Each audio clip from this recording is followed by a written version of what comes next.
Open کر لو۔ بلال نے باپ کی بات سنی، جیب سے چابی نکالی، ڈور کو اوپن کیا اور اندر گیا۔ آگے بلال، پیچھے فاروق، پیچھے احمد، یہ سارے مرد اندر گئے۔ اندر جاتے سار پہلے کمرے کا دروازہ کھولا، فرش خون سے بھیگا ہوا ہے۔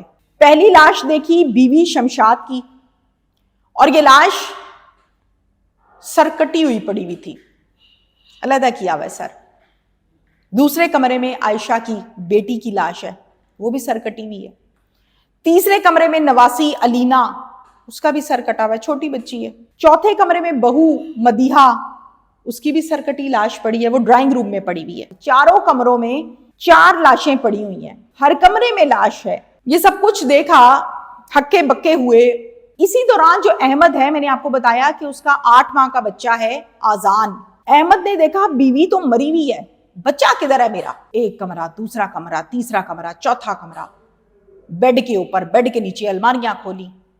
ایک بیڈ کے نیچے سے آذان مل گیا۔ آذان سو رہا تھا، کچھ پتا نہیں آذان کو۔ آذان کو منہ پر چادر تھی اور اس کو بیڈ کے نیچے چادر میں لپیٹ کر چھپایا گیا تھا۔ قدرت خدا کی، وہ بچہ، اس کی زندگی اللہ تعالیٰ نے رکھی تھی، وہ بچہ آرام سے سو رہا ہے، اس کو کچھ پتا نہیں ہے۔ اس کو چھپانے والی عورت مدیحہ تھی، جو کہ اس بچے کی سگی ماں ہے۔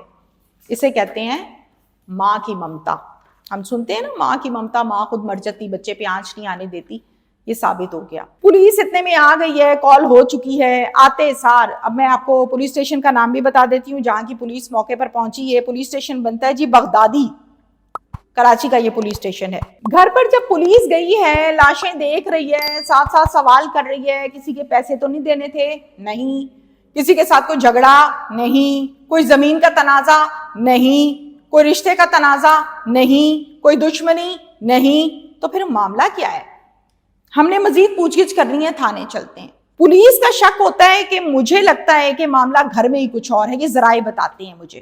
مطلب پولیس جب تفتیش کرتی ہے سمجھ آ جاتی ہے نا کہ دروازہ بند ہے، اندر لاشیں پڑی ہیں، اگر کوئی قاتل آیا تھا قتل کر کے باہر بھاگا ہے تو دروازہ تو کھلا ہونا چاہیے، چھت سے بھاگا ہے تو دروازہ تو چھت کا بھی کھلا ہونا چاہیے، سب کچھ لاک ہے، معاملہ کیا ہے؟ پولیس کو سمجھ آ جاتی ہے کہ معاملہ کچھ اور ہے۔ تھانے چل کر جب پولیس نے مزید تفصیل سے بلال سے پوچھا اور باقیوں سے پوچھا تو پھر بلال نے سب بتایا بھی اور اقبال جرم بھی کیا۔ پولیس نے پوچھا، عائشہ تمہاری بہن، اس کا کیا معاملہ ہے؟ کہتا ہے جی عائشہ کو اس کے کردار کی وجہ سے اس کے شوہر نے ڈیورس دی، تو اس نے پھر یہیں پہ آنا تھا، وہ ہمارے ساتھ رہتی تھی، یعنی وہ خراب تھی، بد کردار عورت تھی، اس لیے اس کو طلاق ہوئی تھی اور اب وہ مصیبت ہمارے گھر آ کے بیٹھ گئی تھی۔ پولیس نے پوچھا کہ بہن کو مارتے ہوئے تمہیں ترس نہیں آیا؟ کیسے تم نے گردن کاٹ دی؟ بلال کہتا ہے میری بہن میرے گھر آ گئی تھی، یہاں آ کے وہ گند پھیلاتی تھی، اسی گندگی پر اس نے بچی علینا کو لگانا تھا، اسی گندگی پر اس نے میری بھابھی کو بھی لگایا ہوا ہے، اور اس گندگی کو چھپانے میں میری ماں کا بڑا کردار ہے، وہ ان کی فیسیلیٹیٹر ہے، سہولت کار ہے، وہ ان کو کور کرتی ہے، پردے ڈالتی ہے، تو اس بات پہ آ کے میں نے یہ کام کر دیا۔ پولیس نے پوچھا اس بچی کے بارے میں بتاؤ، علینا، اس کا کیا معاملہ ہے؟ بلال کہتا ہے ابھی تو یہ چھوٹی تھی، اس نے بھی بڑے ہو کے یہی کام کرنا تھا، اس لیے میں نے وقت آنے سے پہلے کہ کام ہو ہی نہ، میں نے اس کو ایڈوانس ہی مار دیا۔ بلال کو پوچھتی ہے بلال تمہاری بیوی کا کیا معاملہ ہے؟ بلال کہتا ہے جی میں نے اپنی بیوی کو طلاق دے دی ہے کیونکہ اس کے کارنامے اچھے نہیں تھے۔ بھئی کیا معاملے تھے؟ کیوں دے دی؟ کیا ایشو ہے؟ اس نے کہا وہ بد کردار تھی، وہ اچھی عورت نہیں تھی، مجھے اس کے کردار پر شک تھا اور اسی لیے میں نے اس کو ڈیورس دی تھی۔ پولیس نے پوچھا تمہیں خوف نہیں آیا، تمہیں ڈر نہیں لگا؟ اس نے کہا نہیں، مجھے کوئی خوف نہیں آیا، میں نے معاشرے سے گندگی کم کی ہے، ختم کر دی ہے۔ وہ شخص جو آؤٹ آف دا وے جاتا ہے، مطلب ایک کام غلط ہو رہا ہے، ٹھیک ہے ہو رہا ہے، اس کا قانونی طریقہ کار ہے، اس کا معاملات ہوتے ہیں، کوئی انداز ہوتا ہے، یہ نہیں ہوتا کہ کوئی بندہ اگر کا لفظ استعمال کر رہی ہوں، اگر کوئی بندہ غلط کام کر رہا ہے آپ اس کو جا کے کاٹ دیں، مار دیں، فائر مار دیں، نہیں، الاؤ نہیں ہے۔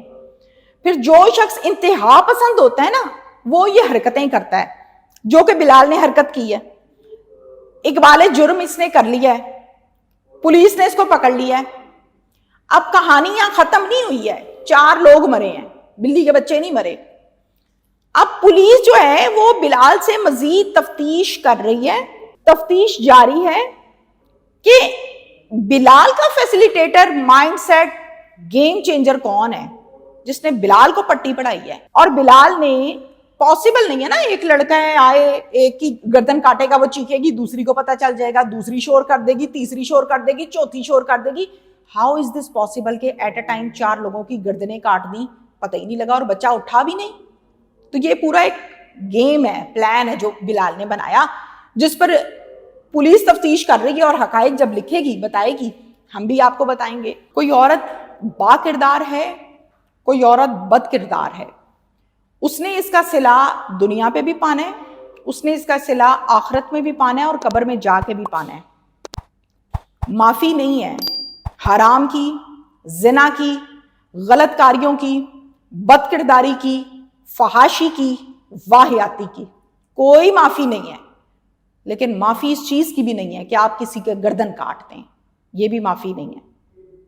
آپ نے 4 جانیں لی ہیں یا آپ بھر نہیں سکتے، اس کا جواب تو آپ کو دینا ہی ہے، اس کی سزا تو آپ کو کاٹنی ہی ہے.